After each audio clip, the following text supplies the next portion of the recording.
I had a one-night stand with a lady named Taylor in 2017. We were both final year students at Khabarovsk University. In fact, that night that we slept together, we were in our very last week at the university. We met at a club outside the school compound.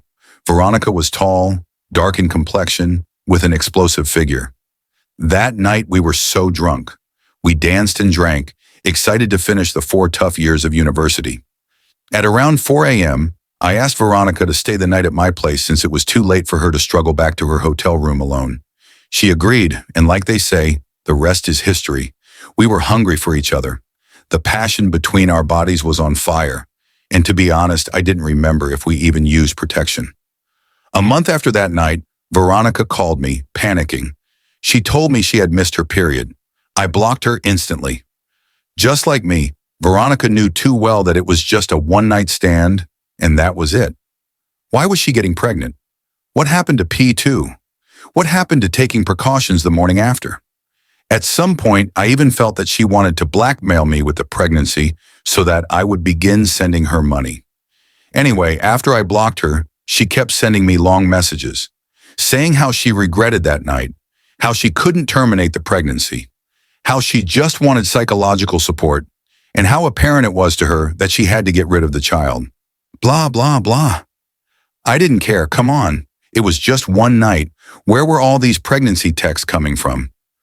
I relocated and never heard from her again. She got tired of calling and texting me. I don't know if she kept the baby. I don't know if she terminated it. Fast forward, I got a job as an accountant at a real estate agency, and years later I got married to the love of my life, Catherine. The moment I met her, I knew I wanted to be with her, to grow old with her, to bring up children with her.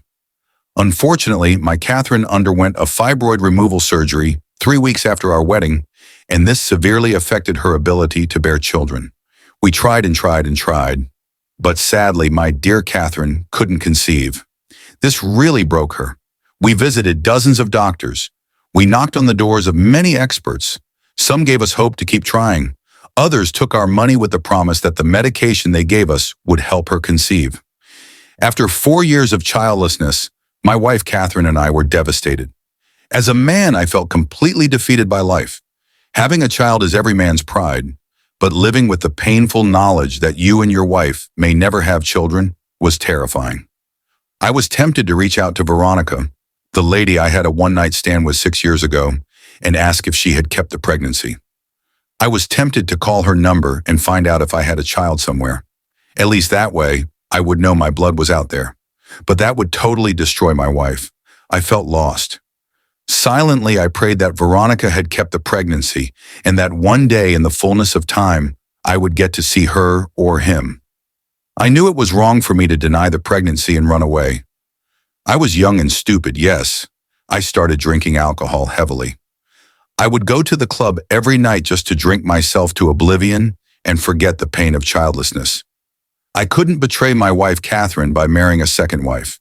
We had taken an oath in the church to remain true to each other no matter what, so alcohol became my second wife.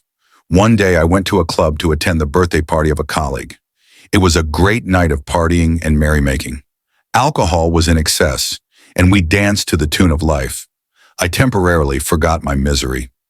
Around 2 a.m., I requested an Uber to take me back home. The distance was quite long, and to cure boredom, I struck up a conversation with the driver. He was a pleasant man in his mid-30s. We spoke about everything in general and nothing in particular. He told me how life had been dealing with him, how hard he had to work during the day and also at night. He blamed the economy for everything bad in his life. He painfully narrated how he had a sick son in the hospital, and every penny he made from Uber went to the hospital bills. I really felt for him. As we got close to my location, he told me my Uber fee was $95. Instead of sending the money to his account, he gave me his wife's number to send the money directly to her so she could pay the hospital bills. When he gave me the number, I froze. I recognized the name on the account. It was Veronica. I recognized the number too. I had just sent money to Veronica, my one-night stand from 6 years ago, the woman who had claimed to be carrying my child. I began shaking in the car. With a trembling voice, I asked the Uber driver if Veronica, his wife, was tall, dark, with big eyes. He looked at me in shock and said yes. Then I asked him if the son in the hospital was his biological child or if he had married Veronica as a single mother. With confusion in his voice, he told me he had been taking care of Veronica's son as his own because he loved her, and they were a couple. I immediately asked the driver to turn around and take me to the hospital where the boy was admitted. I needed to go there. Now the kid was mine. Veronica had kept the baby. I wasn't childless after all. With confusion in his eyes, the Uber driver drove me to the hospital. Without question, I needed to see my child. I needed to see Veronica. I needed to know if my child was okay. When I arrived, Veronica saw me. She rushed toward me, tears streaming down her face. She hugged me, then hit my chest, sobbing uncontrollably. And then the doctor walked out. "Sorry, mother. We could not save your son. He just died." It turned out my son had sickle cell. I wasn't childless after all. But now, I was. Maybe this was karma. Maybe this was life revenge or karma.